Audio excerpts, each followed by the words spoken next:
तिब्बत प्रकरण की पुष्टि 3। मैंने सुना है कि तिब्बत में कुछ ऐसी विद्या है कि कुछ जड़ी बूटियों की सहायता से शल्य चिकित्सा द्वारा तीसरा नेत्र खोल देते हैं। इस पर महाराज श्री जोर से हंसे और बोले, क्या तीसरा नेत्र कोई भौतिक चीज है? शल्य क्रिया का संबंध भौतिक शरीर से है।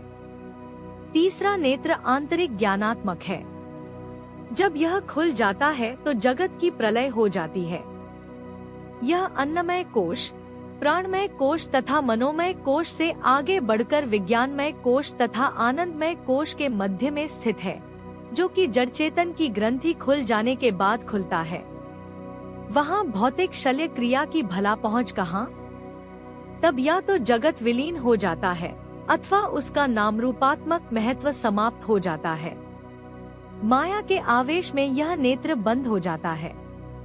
इसके खुलते ही माया विलीन हो जाती है। यह अवस्था प्राप्त करना बहुत दूर की बात है। बड़े बड़े योगियों को भी इस बारे में जिज्ञासा करने का अधिकार नहीं। सामान्य साधक की अवस्था तो अभी अन्नमय कोश तक ही सीमित है, किंतु बात तीसरी आंख खुलने की करते हैं। मैंने महाराज श्री से निवेदन किया, किंतु महाराज जी, तीसरा नेत्र खुल जाने की बात का बहुत शोर है। प्राय लोग इसी की चर्चा किया करते हैं। महाराज श्री ने कहा, यह सब अंधकार चेष्टा है। जिनको अभी शक्ति की अंतर्मुखी क्रियाशीलता की अवस्था भी प्राप्त नहीं हुई, वे भी तीसरा नेत्र खुलने की बात करते हैं। वे तो समाधि के पश्चात की अवस्था की चर्चा भी करते हैं। वे यह भी जान लेना चाहते हैं कि भ्रम कैसा है, जबकि अभी तक वे सभी वासनाओं की चक्की में ही पिस रहे हैं। इसको अंधकार चेष्टा नहीं तो क्या कहा जाएगा? मेरा दूसरा प्रश्न था, आपने चामुंडा माता जी की इस पहाड़ी को साधन शिखर कहा, किंतु वर्तमान में वहाँ माता जी के मंदिरों के अतिरिक्त कोई साधक तो है नहीं। महाराज श्री ने उत्तर दिया, टेकरी का साधन शिखर स्वरूप जैसे पहले था, आज भी वैसा ही है। साधक अभी भी है, किंतु अदृश्य अवस्था में। यह मेरा अनुमान नहीं, अनुभव भी है।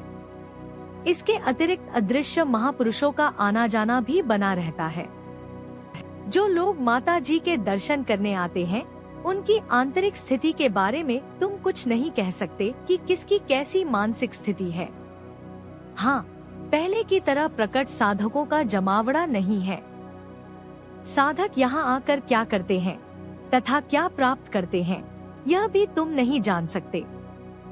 यह सही है कि आज प्राय सकाम भक्त ही अधिक आते हैं और कुछ की मनोकामना भगवती पूर्ण भी कर देती है, किंतु फिर भी इस पहाड़ी का साधन शिखर स्वरूप अभी तक अक्षुण्ण बना है। मैंने कहा, फिर नारायण कुटी भी इस टेकरी पर ही स्थित है, जहाँ आप जैसे महापुरुष निवास करते हैं। महाराज श्री बोले, हम कहाँ के महापुरुष हो गए? वैसे अब तो आबादी बढ़ते बढ़ते इस पहाड़ी के ऊपर तक आ गई है।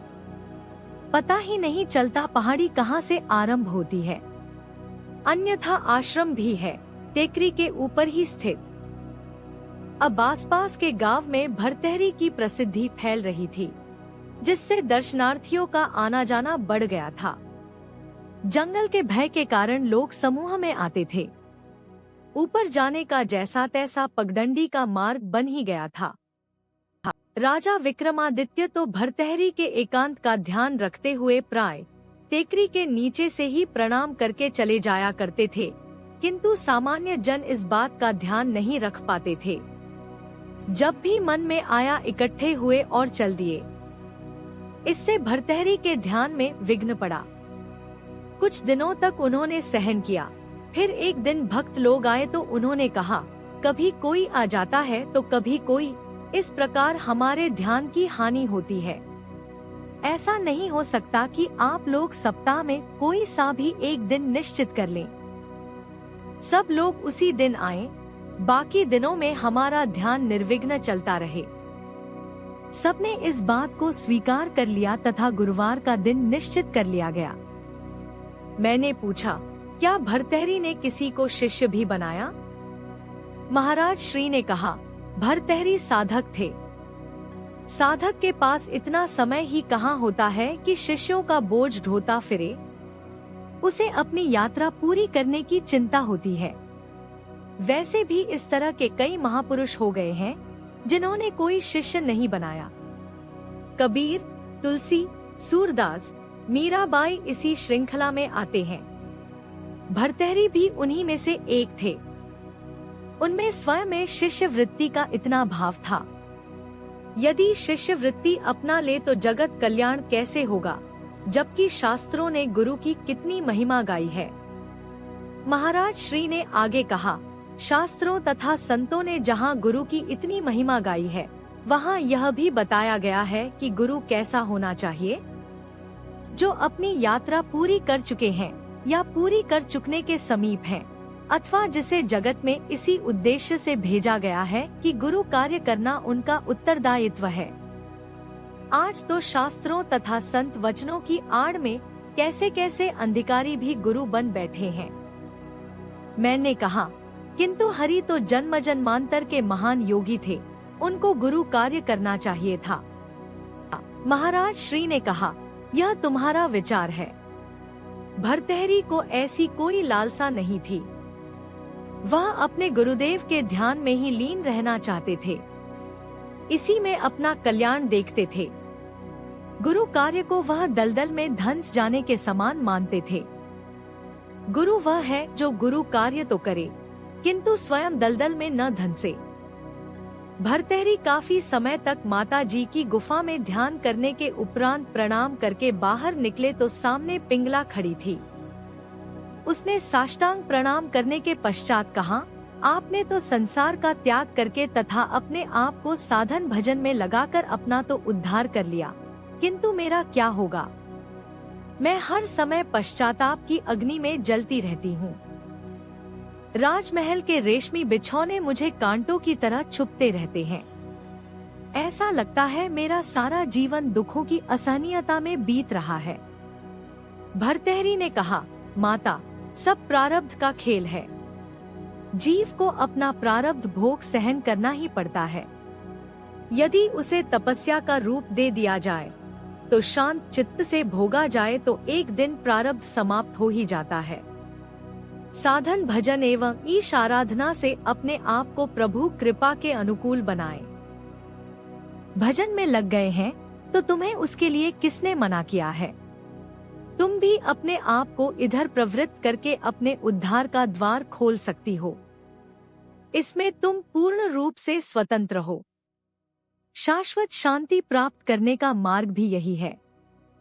पिंगला बोली, महाराज, आपका कहना सब सत्य है। मैं इस दिशा में भी करती हूँ, किंतु मन की चंचलता शांति से बैठने नहीं देती। मन कभी विषयों की ओर उछल जाता है तो कभी अतीत में झांकने लगता है। आप तपस्वी हैं, आपने अपने मन को समझा लिया है, किंतु मेरा मन मेरे वश में नहीं। भर्तृहरि ने कहा, मन प्रयत्न किए से वश में नहीं आता। ईश्वर की कृपा से काबू में आता है तथा ईश्वर की कृपा प्राप्त करने के लिए जप, प्रार्थना, पूजा पाठ आदि प्रयत्न किए जाते हैं। तुम ईश्वर के आश्रित होकर भजन ध्यान करती रहो। एक दिन भगवान अवश्य ही तुम पर कृपा करेंगे। मैंने कहा, अपनी पत्नी को माता कहना बड़ा कठिन है। महाराज श्री बोले, कठिन अवश्य है, इसके लिए मानसिक तैयारी की पूर्ण आवश्यकता है। देखो, दो प्रकार के वैरागी होते हैं।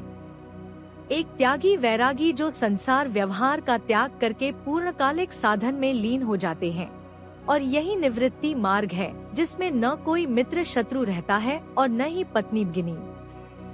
भर्तृहरि त्याग, वैराग्य एवं तपस्या की प्रतिमूर्ति थे। वह पूर्ण रूपे निवृत्ति परायण महात्मा थे। उनके समक्ष जगत गौण हो चुका था। उनके लिए पत्नी को माता कहकर संबोधित करना सामान्य बात थी। संसारी लोगों को चाहे यह बात अटपटी लगे, किंतु जो जीते जी संसार रूपी नदी को पार कर गए हैं, उनके लिए यह बड़ी बात नहीं है। वैरागी का दूसरा स्वरूप व्यवहारिक वैराग्य का है। जिसमें साधक जगत व्यवहार करता हुआ जगत से अछूता रहता है। पारिवारिक तथा सामाजिक नियमों और मर्यादाओं का पालन करता हुआ सबकी सेवा तथा कर्तव्य पालन में रत रहता है। अपनी पत्नी से अनासक्त रहते हुए भी पति के धर्म का पालन करते हुए शास्त्रानुसार दाम्पत्य का निर्वाह करता है। राजा महाराजा विक्रमादित्य इसके सशक्त उदाहरण हैं। किंतु कहने में तो यह दोनों मार्ग बड़े सरल हैं, पर करने में अत्यंत कठिन है।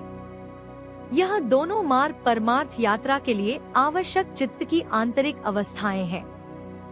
मैंने कहा, सामान्यतः संसारी अपने आप को प्रवृत्ति मार्गी मानते हैं। महाराज श्री बोले, यह उनकी नासमझी है। मानने को तो तथाकथित साधु भी अपने आप को निवृत्ति मार्गी कहते हैं, जबकि अभिमान तथा रागद्वेष में अखंड डूबे हैं। यह न प्रवृत्ति है न निवृत्ति।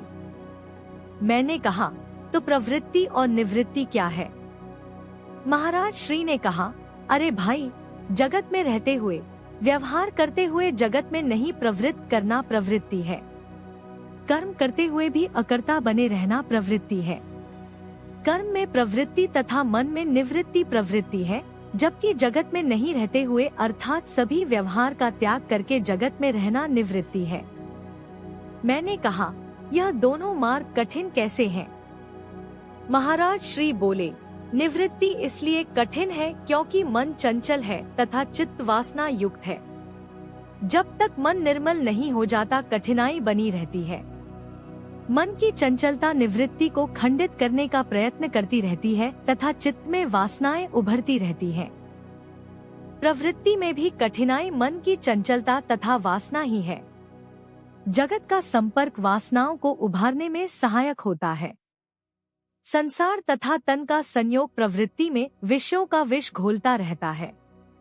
कर्तव्य कर्म आसक्ति युक्त कर्म में परिवर्तित होता रहता है। बस यही समझो कि प्रवृत्ति से निवृत्ति कठिन है तथा निवृत्ति से प्रवृत्ति। भर्तृहरि तथा महाराजा विक्रमादित्य निवृत्ति मार्गी हो तथा प्रवृत्ति मार्गी हो के आदर्श हैं। भर्तृहरि ने त्याग एवं तपस्या का मार्ग अपनाया तो महाराजा विक्रमादित्य ने कर्तव्य पालन, जन सेवा तथा मर्यादाओं को जीवन में धारण करने का आदर्श साधकों के सन्मुख रखा है।